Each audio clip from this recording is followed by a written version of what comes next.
Hello everyone, welcome to If I Had Not Failed on News 24, coming to you straight from Hotel Yakinyeti, Kathmandu. I'm Mansi Agrawal and I love having conversations with some of the most successful people in the country to understand their stories of failure, their stories of struggle and the stories that make them go on. Today, I have with me a wonderful guest.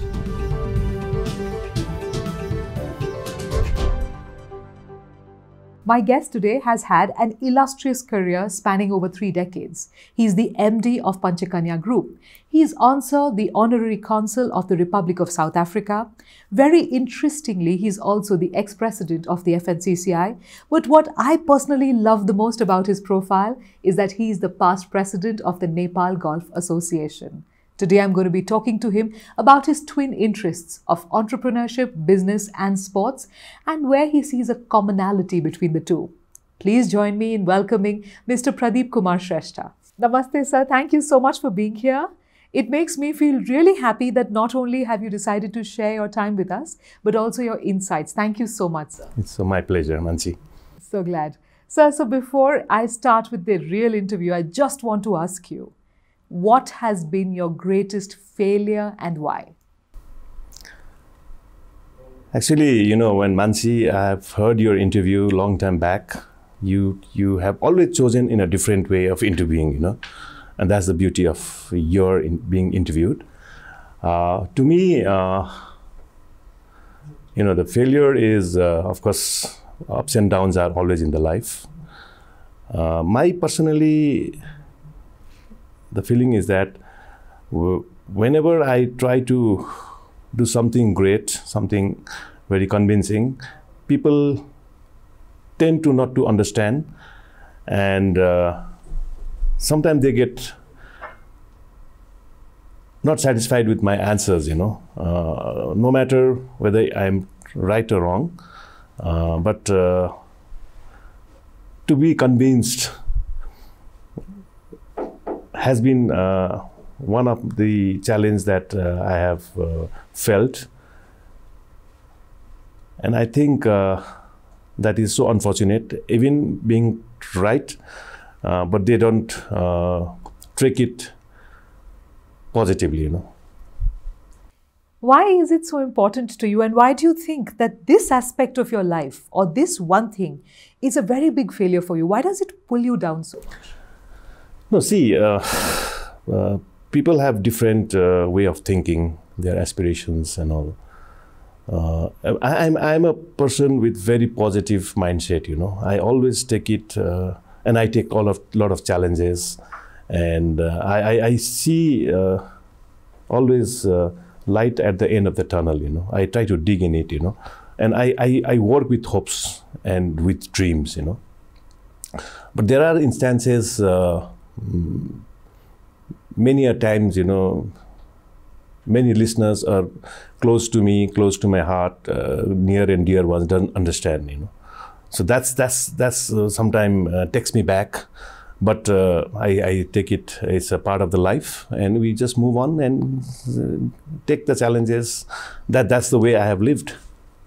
It's amazing that you say that sometimes people close to you as well don't really understand your mindset. Yeah. How does that make you feel? Because when they come to understand later that I was correct, but they don't accept, and when everything goes wrong, when haywire, because the decision which I wanted to take, the decision or whatever situation I try to position myself, but it is too late to correct it, And I feel it, everybody doesn't have, all the 5 fingers are not same, So the understanding can be different. But at the end of the time, they realize, but by then I have already moved on. Do you think that when something like this happens, when a situation like this happens, is it easy for you to move on? Because I say this is part of life, and that has made me a different person actually, If I just stick to one and just brood around that same words and mindset, I don't think you'll move on. So take it very sportingly, and And there are a lot of opportunities, and I think it in a different way. The challenges are there, but how do you fight the challenges and tap the opportunities, because there is always a next day. Every new day, every new, rising sun brings you new hopes. So I feel that I'll never be too late.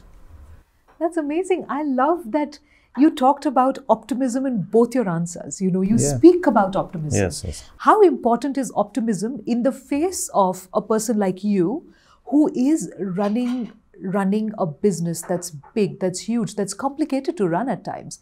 How important is optimism for a person like you? Without that, you'll be just dwelling in the darkness only. And because, like for example, I always say that it is not your fault if you are born poor, but if you die poor, that's your fault, So opportunities are for everybody, and today, the world, I think the world has become too small. I think you have access to any type of information, anything, and the youths of today is comparable to any developed country's youth, So opportunities are there. So it's all how you take it, and then you should not, get taken aback by one mistake or one failure, So failure is the pillar of success, right? That's amazing. Can you think about any specific incident maybe in your business where you felt like a failure and how that shaped you or how that made you even more confident about your skills or about the optimism that you carry in your heart? Going back 30 years or 35 years back, when I was already in the business, but working in Nepal with of course, it's a landlocked country, So a lot of things doesn't happen the way you want. But when I say landlocked, I always say that we are not mind blocked, So let's open it. And that was a time when a lot of things happened depending on the neighboring countries also, For example, should anything go wrong in India or China or any neighboring countries, the effect is with our country. And our economy is so dependent. It was import-based economy. So there was a time when I had to take decisions. And I'm talking about, let me talk about the steel industry, for example. The decision I made was necessary because the availability of the raw metal was not abundant at that time. So I just placed the order. But then the prices crashed so much, then it was so difficult to pull up, But I said that was a time where we had to prove our, capability to fight back. And then we try to economize, we try to get the best of the best technology, best guy hiring, because at those 40 years back, it was a very protected economy, there was no really a competition. But then after that, we had to, there was an open market economy was, that was one, that was also, giving a challenge to us. So we knew that to survive, we have to be fit enough, and that's where we learned to face the competition and move on with the new technology. So that's what it opened up our eyes, Otherwise, probably if it was like a very conservative way of thinking, and we don't want to expand and we just limit ourselves the way we want, probably we would not have grown this way, So that gave us a lot of, I think, knowledge to link up with your, outside world also, But 40 years ago, dealing with a financial repercussion like that, how did you deal with it? No, that was, one thing was in our industry, for example, Panchakanya Group, we had a very good relation with the bankers, Financially, I think we were one of the very, best clients of many of the banks, because we always paid the loan and all the commitments we made with the banks. We had a long positive history, and the bankers knew that this company will never let us down. And when we approached, so they also cooperated very well. And we fought back. And at times we had to sell our some of the assets to recover. But then after that, in that condition also, when we proved ourselves, I think then the bankers had a lot of confidence in working with us, and that's the goodwill that we earned. And the product that we dealt was always with the quality, So I always used to say that quality is going to always command in the market. So we were the pioneer in many of the products. And as I told you, Mansi, that I should take challenges. So I did not really, I was not reluctant, to take a risk, So you have to take risk, but you have to take a calculated risk. And I think we did it. And today what we are is because of of our pioneering role that we played in this. You mentioned a great thing, and while this does not really tie in with the theme for today, I wanted to talk a bit more about this, how quality will always have a command in the market. Oh. Could you elaborate a bit? Because I know that this show is being watched by a lot of youngsters, a lot of people who are just starting their first startup, somebody who's getting into a professional field. So I would want your insight and your inputs on what you mean by this, because this could really shape the way they think. What would you say? When I was doing my graduation, there was one quote that I think I can remember.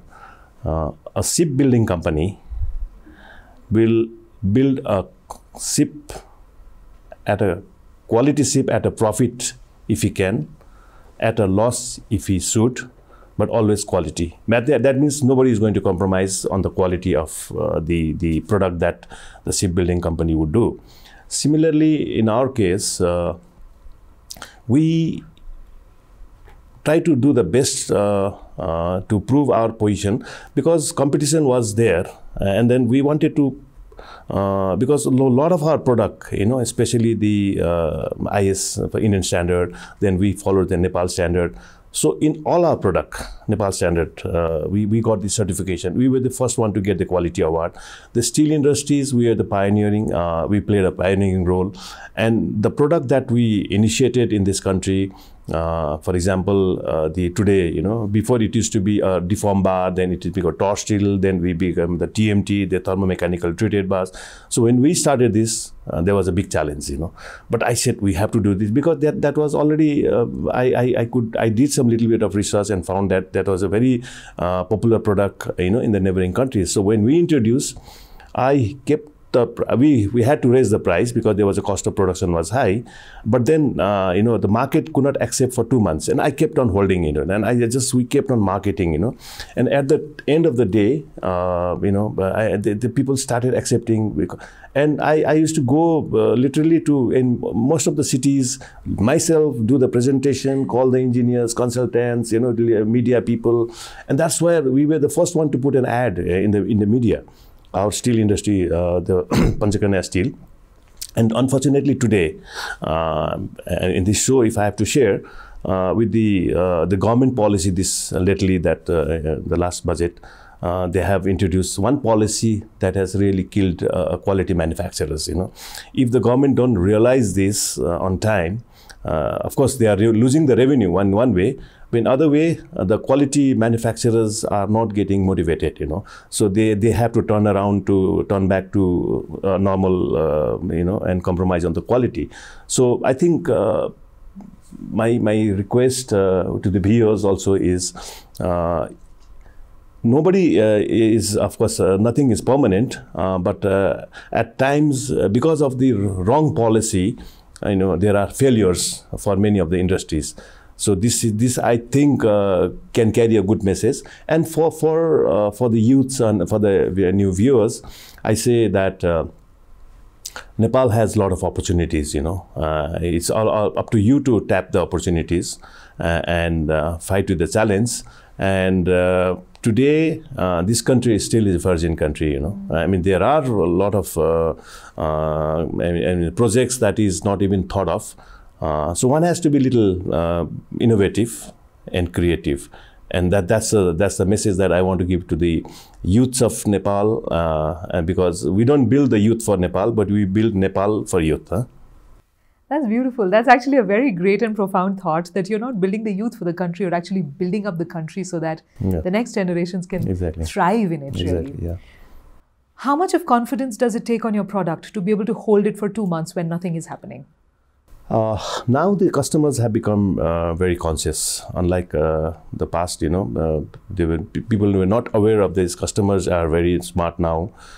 So I always used to say that it's not satisfying the customer only, it is delighting the customers, You have to be able to meet their requirements. Of course, you have to be competitive. And unless you win their confidence, be it in quality, be it in price, be it in service, I think they are, at the end of the day, especially in our product, steel or if you are building a house, a home, it's a lifetime investment, So nobody wants to compromise on that, but they have to be made aware of it. And of course, on the price factors are there, but at the end of the day, building one small house, maybe a couple of thousands would make a difference, but they can sleep in peace. In peace. Yes. That's beautiful. So, sir, when I listen to you, I realize that you're the kind of person who doesn't feel scared of taking up a new challenge. As a child, was there something in your life that made you this person who's not scared of taking up challenges and new risks? I am a person with, I studied in a very small, primary school in a small village in eastern part of Nepal. It's called Fikal, Ilam district. After that, I went we went to Kurseong in Darjeeling. We studied There also, every time, they used to be any competition, and I used to always raise my hand, and I was told to be in the forefront. Sometimes even when there used to be fight also, the Pradeep, please come, and even I didn't bother myself to face that, It's somebody else's fight. Yeah, no, sometimes we used to fight also, and then I never backed out. And that quality always developed. And after that, my study was in North Point in Darjeeling, where I was very, very fond of sports, And then there, the challenges was always there for me to take the leadership. And I remember once when we had a problem with our batch, our bachelor, we were passing out the students. We had some problem with one of the professor there, and they said every year we used to have a great photograph system, but this time we are not allowed to do that because we revolted, And there I was put in the forefront to speak on behalf of the student. So that is a time when I could feel that, and others also felt that. With Pradeep, I think we have to accept him and move with him, And that's how some sort of a quality of my leadership went on, and I used to take any type of challenges, And so from a very young age, you've been somebody who's been taking up leadership roles and challenges. Do you think that when children, let's say children itself, start taking up these responsibilities at a young age, do you think that gives them some kind of an edge when they enter the workforce? Oh, yes. That's a time where you come up with certain energy in you, where you think nothing is impossible, So there is, in my dictionary, no is no, always yes, yes, I just want to take it, And that initial phase of your life, when you know that, even at the hardest time, if you can come over it, then in your future, when you grow up, your past experience, So nothing is impossible comes in you, and then you are able to take up any type of challenges. That's how I used to feel myself. So today, when you have a challenge, do you sometimes go back to your past and think, that time I managed to do that, maybe I can overcome this as well? Yeah. Do you do that? Do you tap into your memories? Yeah. It does pull me sometime back, and then I take it, and then I have proved it. And it has been a very, long successful journey in many of this challenging time. Because if you are, taken aback and you don't want to, just stay idle and take it, accept it as it is, then you will not step up, Sports has given you a clarity, right? What else has sports done? Sports has given you confidence, clarity. What else? See, as I told you, in my young time, I was a footballer, and my parents used to say that Pradeep is not going to work anymore in my help in the business. He's just going to play football. And in my college days, I used to be the captain. In my university, when I did my here in Tribhuvan University, I used to be the football team captain. And I used to take it such a way that I used to always make me. It was a time where. Time was a constant, but I used to be able to manage, play football and then, work also. Lately, after football, then I started playing squash and then golf now. And golf is become my part of my life, I would say. Every morning I get up, play golf and the greenery. And that has helped me to made so much of friendship over the world, I have an observation rather than a question right now. And my observation is, hats off to your family and your wife for allowing you to go off on vacation and to play golf when you were supposed to, or they thought you would be with them. I mean, it's not the easiest to accept that. When I used to travel outside, I used to always go with my wife. Right. So she also got the chance to, move around. Without you? No, with me, obviously with me. No, but traveling, when you're playing golf, I mean... No, playing golf is like, for example, here in Nepal, most of the time in the morning, of course, I go. And on weekends, Saturdays, I go to Gokarna. So that's the time I'm doing injustice to my family, That's the time we should be meeting, but then I'm eating with my friends there. Golf friends and golf buddies. And golf becomes such a huge bonding, and it's like a community almost. Exactly, and I've seen that as well, and that's amazing. You also spoke about how golf gave you a sense of discipline. Yeah. How important is discipline for an entrepreneur? How do you handle at a certain situation that reflects in your character, In golf, you hit a ball, you miss it, sometimes you lose your temper, But if you can control, and then you can think that, okay, my first shot is spoiled, but I'll, recover in my second shot. So if that is the way that if you take if you take in your life, the failure is there, but that there is always second chance, So I feel that, and another best part of my this golf is, no matter how late you sleep, but you get up in the morning, 5:36, get up ready, just run around, and then by the time the others are there in the golf course, you are ready to compete with them, So that's the way it has really disciplined me, and then I'm not a bad player anyway. Of course, we spoke about your trophies. Yes. What makes you happier from within? Is it the golf trophies or is it the success at work? No, golf and success, of course, there's two different way of thinking. But in the morning when we play golf, we do a little bit of betting.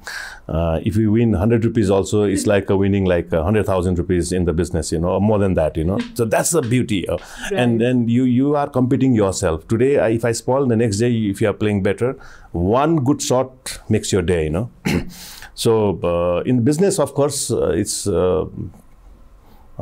not only you're responsible, but it's the environment, the situation, the policy, and sometimes which is beyond your control also. Right. So that these are things happening, and we have to take it. Right.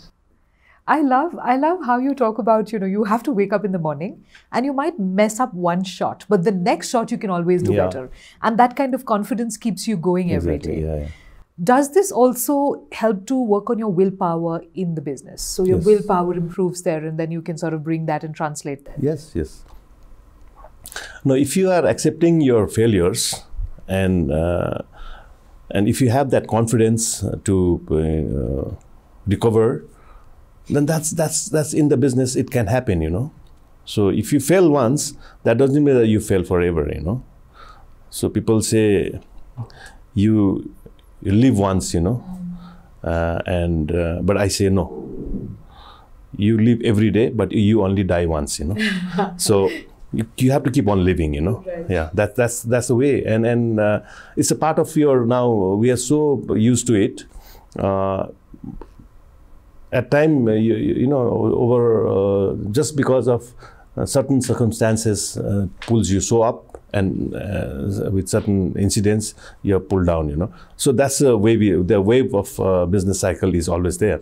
So you have to take it as part of life, and there's not going to be permanent, And if you are honest, if you are sincere, if you are industrious and creative, and your customers' choice, and of course, be alert to not only react but act. It has to be proactive, not reactive but proactively. Then I think nothing is impossible. I love how you talk about like business is a cycle, right? It is cyclical. There are times when you're doing very well, and it is not just you, it is also the situation around you that it really makes a difference. And there are times when, in spite of your best efforts, you're not able to achieve what you want to do because it's just the cycle and that's how things move.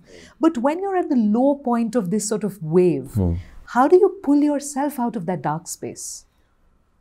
No, that's the time you have to analyze your shortcomings, and see what best you can do. And it's not going to be for one person, it is going to be for the whole community at times, So that's the time where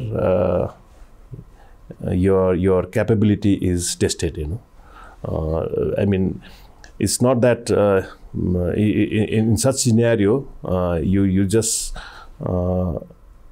avoid from everybody, but at that is a time you have to be more conscious, more alert, and be more managerial. I think you have to develop that managerial skill and win the hearts of many.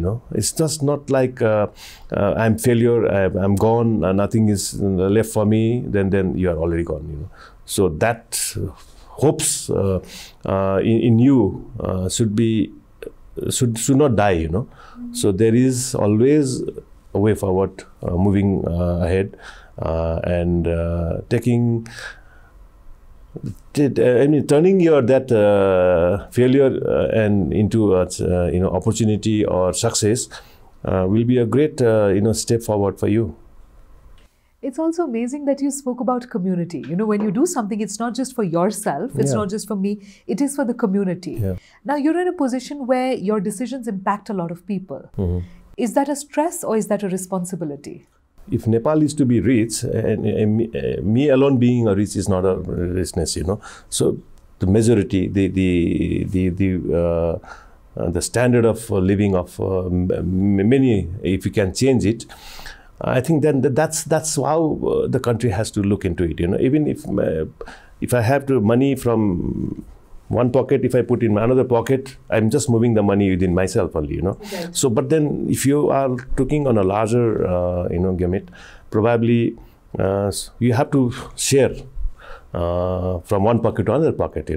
So you can be a customer in one incidence, and you could be a buyer or seller in one instance, So these things are part of life, and business, of course, is, when you say business, means busyness. You have to position, not to be idle, and keep yourself busy and do the business and survive. What are some of the things you tell yourself? But there are certain things that I wish to do, and I feel that the time is still coming. I have not lost hope. I want to prove that as a Nepali, I can make a difference, and I can set an example and be an example. And in life, I think you have to leave an imprint, and let the others feel that, oh, Pradeep, yes, during his time, he has done this, Just doing for yourself, being more individualistic is not the point, You have to be, I think, look into in a magnanimous way, and let others feel that he was there and he will be with us. So that's the word that I would look forward to, you know. That's such a great thought. For others to also feel the presence and to feel that you're there and you will be there and you will be there to support people. And I'm just so glad that you share so many things about hope and confidence and taking challenges, because today we're in a scenario where so many youngsters, so many youngsters are suffering because they're not hopeful enough. They don't know what to hope for. They're not sure whether they can take up challenges. I know of so many people who just graduated from college and COVID struck and they've never really been able to do what they want to. And your words, I think, are going to be like a shining light for them, because they will understand that this country is full of opportunity and there is so much to be explored. And your words are definitely going to give them that comfort and that warmth that they need sometimes. On a parting note, I just want to ask you, what is your one message to anybody who's struggling right now? Now, life is, don't take it the way you are now. You see the happiness of others, the prosperity that they have achieved in their life, and don't think yourself ignored or laid back, face it, and you have to be a dreamer, and that doesn't mean that you only dream, but some hope that you have in you will help you to cultivate your new ideas in you, So my honest submission to the youths and of course the viewers also is that we as a Nepalese, we are the ones who is going to make the difference in this country, Nobody with somebody's aid and is just a small portion of it, but at the end of the day, it is you who is going to make the difference, and we as a team can make a difference, and I think don't lose hope, and we as now crossing 60s, I feel that I still have the energy still, so the youths, I'm sure they will have 2 times more, so that's one message I want to give. And I said, you eat half, work twice, and laugh thrice, and then be happy always. That's a great message, actually. Eat half, work twice, laugh thrice, and be happy always. That's amazing. That's such a nice, simple funda of life. But when you spoke about team, you spoke about energy, and you spoke about confidence. And I think that you spoke not only as a businessman, but also a true sportsman. Thank you so much, sir. It was a pleasure listening to you. I've heard such fun things, such small little things that I can actually implement and apply in my life. Thank you so much, sir, for giving us confidence, for inspiring the children who are watching this, because they truly need somebody like you to tell them that things are going to be fine. It's just a cycle and they're going to be okay. Thank you, sir, for coming. Thank you, Mansi, for being interviewed, and it was great to be with you and listen to you in person. And I think the viewers are certainly going to enjoy many of your interviews. I've heard you, my great wishes, and of course, for the entire team of the TV. Thank you, my pleasure. Thank you. Talking to Mr. Shrestha has given me a different kind of insight today. He speaks like a true sportsman, talking about team building, talking about confidence, talking about hope, and talking about resilience. But also, his heart is that of an entrepreneur as he shares about his future and vision for Nepal for the future. Thank you, sir, for not only being so kind with your time and with your words, but most importantly, thank you so much for being an inspiration to all of us.